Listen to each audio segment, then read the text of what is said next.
more out of your love, sex, romance, everything. You're curiouser. So am I. In this live, I'm sharing my thoughts on life, love, passion, and creating something that is far better than I ever could have dreamed. Welcome to Curiouser. Hello, hello, hello. Welcome, welcome, welcome. It is a rainy day here in Raleigh, North Carolina. We had thunder boomers last night, and I'm still in a pretty great mood considering. I mean, it's Monday, right? For those of you who don't know me, hi, I'm Heather. Also known as Miss Nookie. I live an amazing personal life full of love, sex, passion, adventure, exploration. And I believe that everyone can create a life like this for themselves if most of us just get out of our way. So I write books, I teach workshops, I offer coaching, I go live like this, hi, for better love, sex, romance, and kink for people of all genders, relationship statuses, orientations, and more. So have you ever been in a relationship where you felt like the other person was phoning it in, like doing the bare minimum, holding back, not committing? And what about you? Are you all in? Or do you prefer to play it safer? Today, I'll be sharing my personal philosophy of win or fail spectacularly and how to enjoy your life, love, and relationships to the maximum. Please don't forget to say hello, comment, and ask your questions in the chat. I love engaging, and I keep an eye on the scroll at all times because your engagement with me is what makes these lives more than me just talking to a screen. A little bit about me. I was 40. I had just turned. I had failed at the 3 long-term relationships I'd had. I had just recently met an amazing man, somebody who drew me to him like a moth to a flame. And frankly, I was terrified that I'd screw it up. You see, I was an awkward teen. I never quite fit in. I couldn't get it. I didn't understand why it seemed so easy for others to make friends and be popular or whatever. Hey, Celine, good to see you. I mean, I was pretty happy on my own, but of course I wondered what it was that everyone else knew that I was missing, right? Then I met, well, let's call him S. He was gorgeous. He looked exactly, at least to me, like Brad Pitt from Thelma and Louise. Blonde, lean, a wry, charismatic smile. Swoon. I fell hard and I fell fast. Eventually, he asked me to marry him. I said yes. We were engaged. Then he cheated and he blamed me. You want too much. I'm only human. Then there was G. I met him in Washington Square Park in New York City. He flirted with me kind of awkwardly. He was dark, handsome, and a personal physical trainer to the stars. Yeah. I held out a bit longer, but I said yes again, and I married him. He became an abusive drunk, and he blamed me. The relationship you want is impossible and unrealistic. After him, there was M, a nice guy. My rebound. Where G was dark, M was light. Where G was intense, M was chill. Where G was animated, M was calm. But it was boring to me. And when I asked for more, or when I suggested that we do something together that was exciting, M blamed me. No one could ever meet your standards. So at 40, I didn't have a great track record. In fact, I'd failed. But this guy, R, holy fudge balls. What do? I really like this guy and I don't want to screw it up. This is our most desperate hour. Help me, Obi-Wan Kenobi. You're my only hope.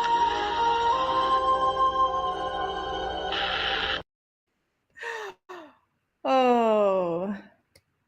The thing is, I knew that playing it safe was not the right path for me.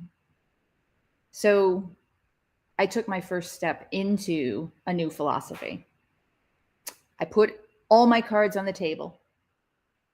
I told him that I wanted the dream, 100% open, 100% honest, no holding back, in it to win it. Ooh, as if it were that easy. I damn near peed my pants in terror. Now, though, it's fuckballs amazing. Love, passion, trust, and oh yeah, oh my God, the sex. Seriously, super duper wowza, right? Crazy, beyond what I ever could have imagined. Even when I was saying, I want it all, I had no idea what it all could even be.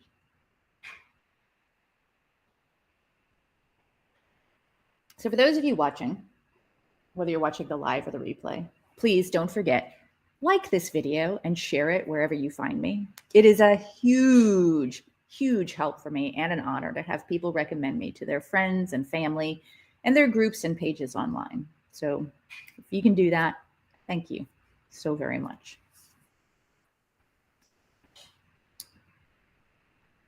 No. Oh. No. Why not? Do. Or do not. There is no try.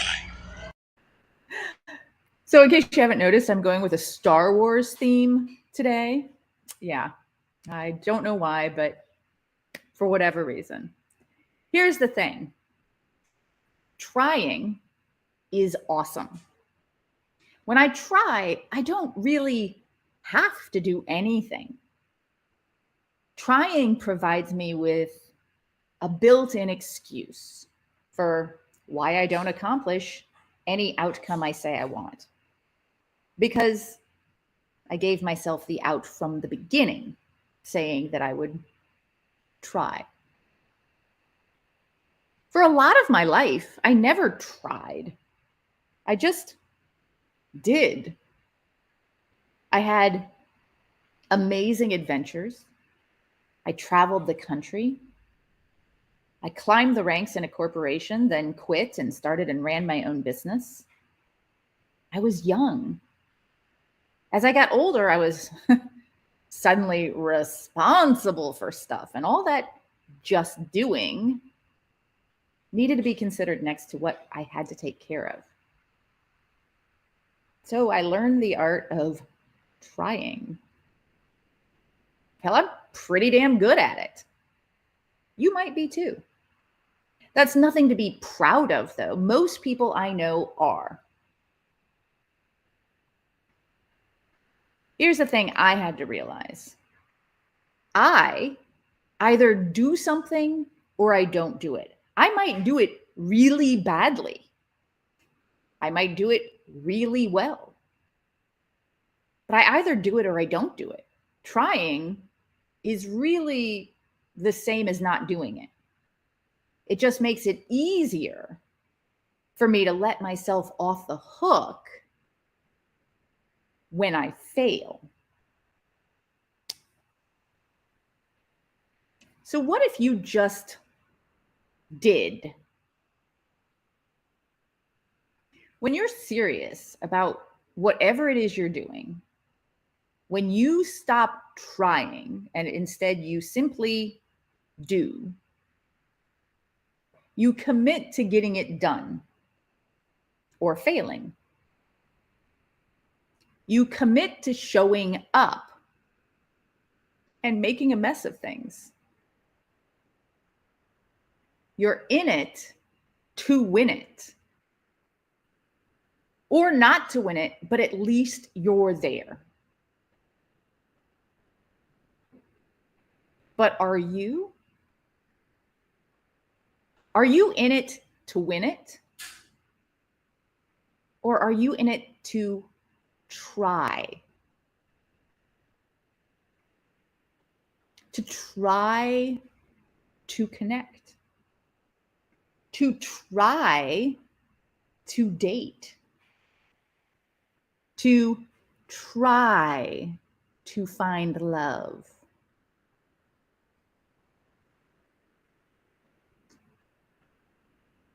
To try to be happy. To try whatever. I'm pretty sure you could name a half dozen or more things that you're trying in your life right now. Dieting, physical training, learning Spanish, playing guitar. Things that you're trying and not actually just doing. What if you just did? What would that look like? Now, let me be clear here. My philosophy in life and love is that what works for you in your life may not be what works for another. So I'm a big fan of do what works. What works for me may not be what works for you, right? So let me say that again. Do what works. This is one of my main mantras. Take what works for you from whatever I say and leave the rest. I'm not telling you what to do. I'm just sharing some of the things that have worked for me with you to help you possibly figure all that out for yourself and your partners. Now, here's the thing. I've had people tell me, well, what works for you would never work for me. That might be true. But have you tried? Have you just done it? Right? Have you committed to putting it all out there, to making it really happen for yourself? Giovanni says, if you don't get disappointed when you fail, that means you didn't try hard enough. Oh, sure. Yeah, that's, whew. And here's the other thing. that I'd like to point out. You know right now whether what you are doing is working. Are you currently in your life, in your love, in your relationships, in your sex, in your passion? Are you currently doing what works? You don't have to tell me. This is something only you know the answer to. Only you can answer for yourself. I can tell you 100%, I am absolutely doing what works for me. I can also tell you it took me a long time and a lot of failure to figure out what that was. Roger, hello, good to see you. Roger says, I was both lucky and unlucky. My marriage was good for a long time. We had kids, all seemed well. At least I thought it was good, right up until it wasn't, and she cheated. At this point, I don't care. Absolutely, you're right. Right?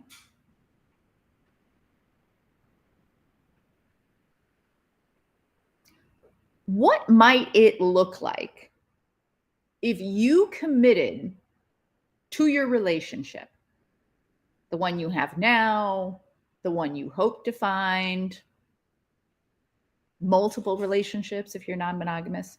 What might it look like if you committed to your relationship or relationships rather than trying? I'll use a few examples from my own life. And if you're feeling it, I'd love if you'd give one or two from your own. So I don't try to make my partner feel loved. I ask my partner what makes him feel loved most, and I do these things as a part of my existence, living and breathing. I don't try to make quality time in my relationship.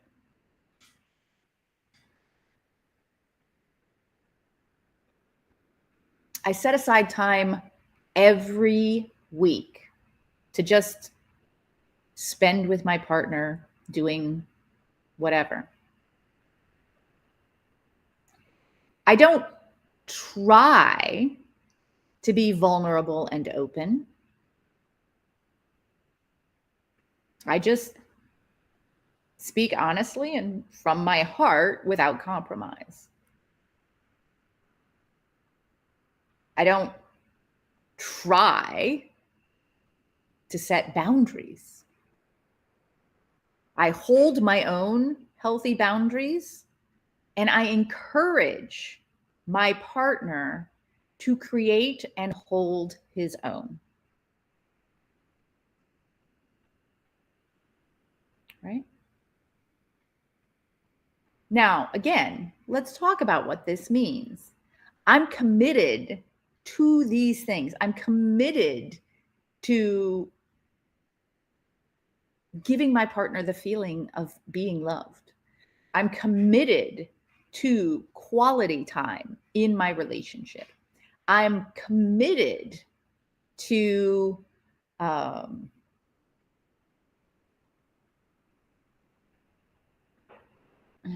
just lost my train of thought. I'm committed to being vulnerable and open, right? And I'm committed to having a relationship with good boundaries.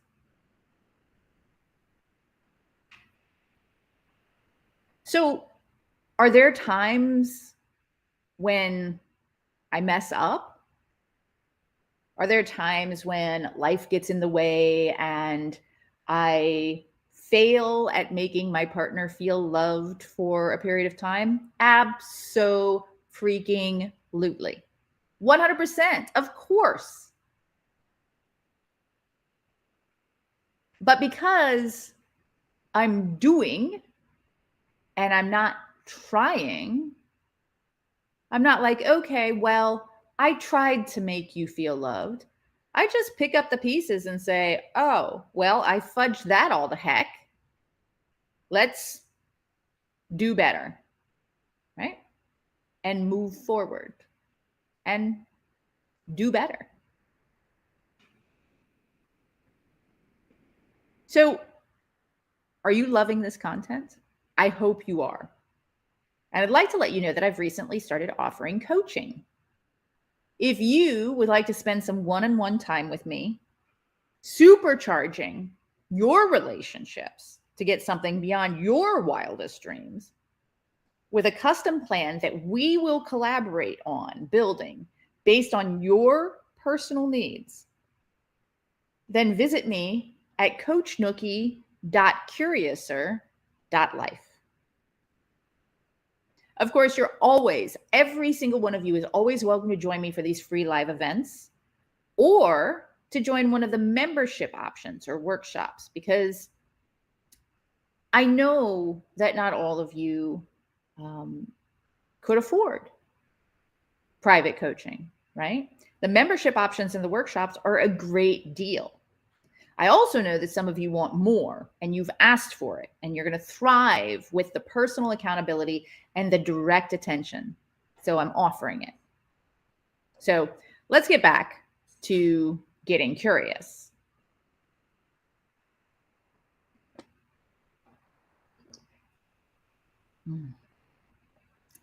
Drinking some amazing tea today. Just loving it. Sammy Davis Jr. said, you always have two choices: your commitment versus your fear. Wow. That's never more clear than in relationships, is it? I mean, I'm guessing that you're here right now with me because you want to love and be loved, possibly deeply, intensely, in a way that will rock your soul to its very depths. Maybe.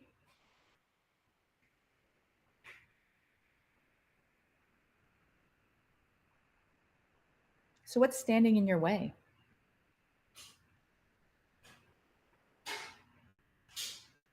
Do you know? Answer the question in the chat if you can, or in the comments if you're watching the replay. What's standing in your way? What is one thing standing in your way?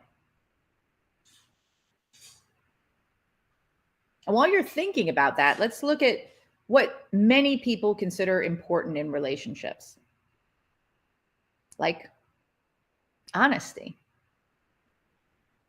What stops you from offering honesty? Your 100% complete honesty in your relationships.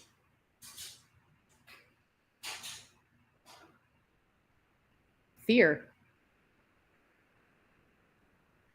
Good boundaries. What stops you from setting and maintaining healthy boundaries in your relationships?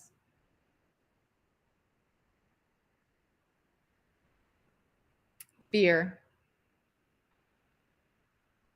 And speaking of boundaries, did you know I'm writing a book about boundaries? And that you can get the chapters as I write them live by joining my Take No Shit workshop? You can find it at takenoshit.curiouser.life. It's an online at your own pace workshop, and we will also be running a group workshop on April 3rd. We will all work through the different lessons together, going through each one, setting our boundaries together, and etc. It's $47 right now, and you can get it before the price goes up in April. So if you have an interest, go to takenoshit.curiouser.life. Roger says, for me, I don't want to live that nightmare again. It almost destroyed me. Yeah. Fear. Because the fear is the next one will, right? So, what else is important in relationships?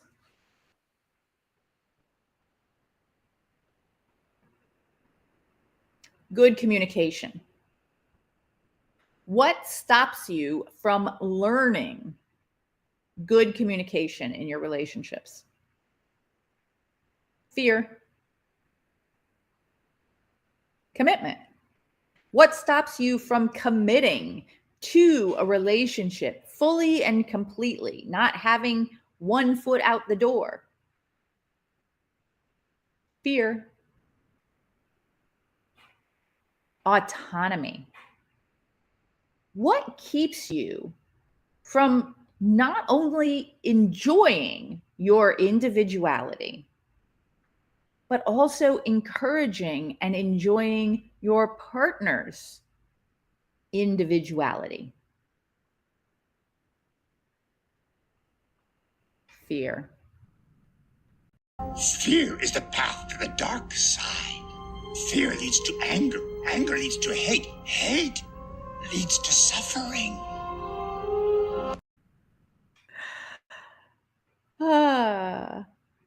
Take advice from a hideous little puppet, right? When we fear, we hold back. We lash out. We turn away from connection, from intimacy, and from love. And frankly, when we don't have that in our lives, especially when we want it, I can't think of a better definition of the dark side than that.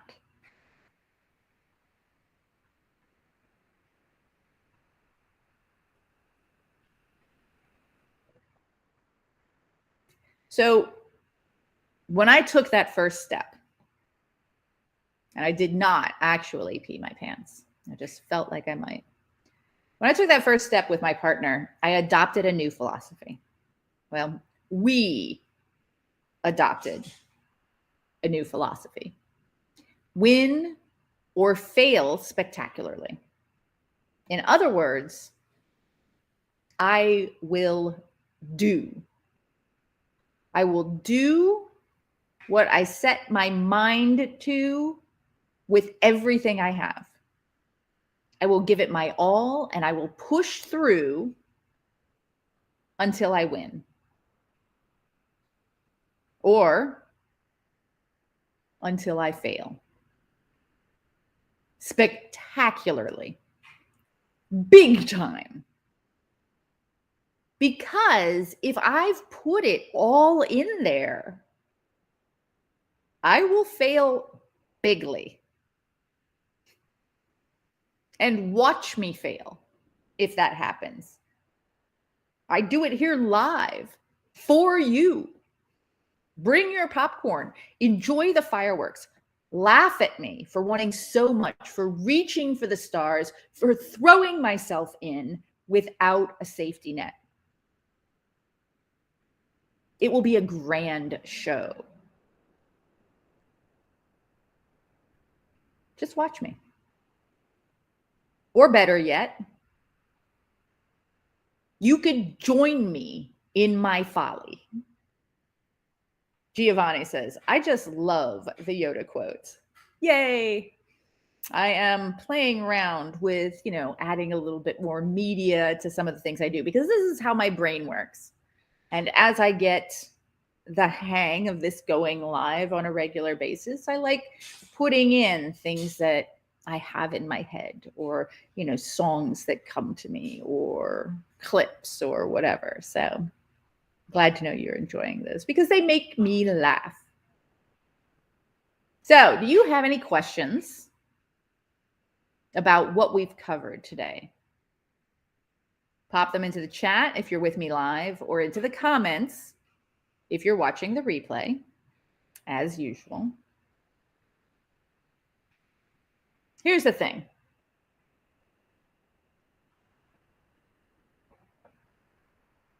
I'm imperfect. I talk a big game. I know I do.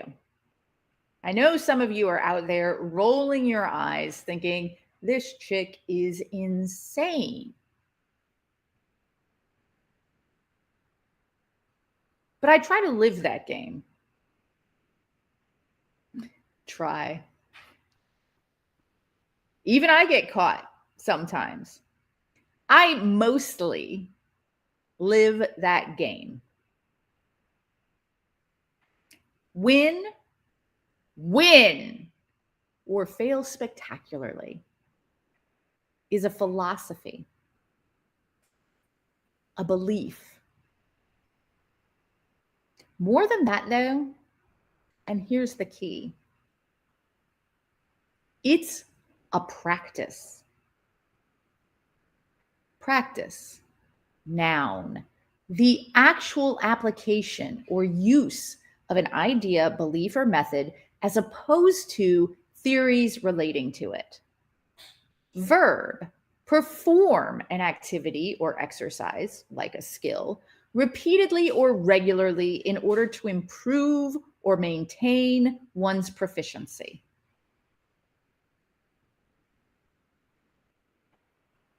These days, I practice far more often than I try. And I invite you to consider joining me, doing it as well. What have you got to lose?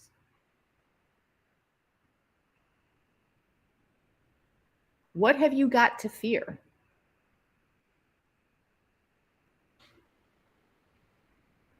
You've made it this far, and things are not ideal, right? You're not living the life of your dreams.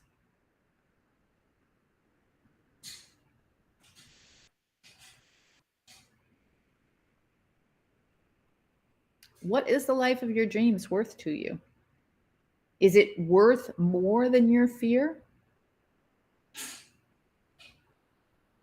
For me, it had to be. It was tough. Sometimes it still is. I mean, hey, I'm right in the middle of something that is amazing and wonderful and beyond, which puts a lot of pressure, a lot of investment on decisions, right? What if I fudge it all up?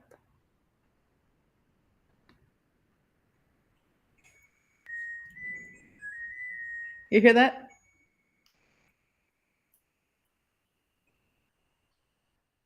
That's my dryer, which every time I hear that little dee, dee, dee, dee, dee, every single time, I feel like my dryer is just so thrilled to have completed its task. Like, it's like, I did it, yay, I win. And at that moment, when I was saying what I said, and those little dingalingies came through, it felt like my dryer was saying, you know what? You got this. I've got this. I'm just a dryer and I dry things and I'm happy about it, which is kind of silly. But again, this is how my brain works. So thanks to those of you who joined me today. If you love this discussion, please like it and share it with others who would enjoy it. Giovanni, this dryer is adorable, right? It's crazy. And please don't forget to follow or subscribe wherever you find me so you don't miss out. on upcoming lives. Speaking of upcoming lives, here's what I'm working on this week. Tomorrow at noon Eastern, we're going to talk a little bit about how empathy traps us. It's going to be building better boundaries. On Wednesday at 7 a.m., I'm going to talk about dominance and femdom. I hurt you because I love you. Wednesday at noon, I'm going to be talking about, I'm going to be going live with the Dating Kinky Book Club. We're going to be talking about personal kink roles and identifiers. On Thursday, March 30th at 2 p.m., we're going to be talking about duration, specifically masculine socialized duration. And then after that, we're going to have a private take no shit workshop discussion. I haven't yet put the topic in place for that. And then Friday, March 31st, we're going to do another building better boundaries discussion, emotional intimacy. And then next Monday at this time, we're going to start a new tradition in my lives with a first Monday prompt. And this one is going to be about vulnerability. So we're going to talk about vulnerability. And it'll be a prompt for those of you who watch to come in and be ready to discuss vulnerability. And, if you have your own YouTube channel or a blog or whatever, to post about it, and then to post the links into the comments so that we can share them and talk to each other. So, hello, Kylie. Always a pleasure. So yeah, that's what I've got coming up over the next week. I hope that all of you have a most amazing day, and I will see you on an upcoming live. Oh, and again, if you have any interest in the Take No Shit workshop, now is a great time to get in there, because on April 3rd, which is coming up next Monday, we're going to start a group session, and we're all going to work through the lessons together. So would love to have you in there if you can join us. Bye, y'all.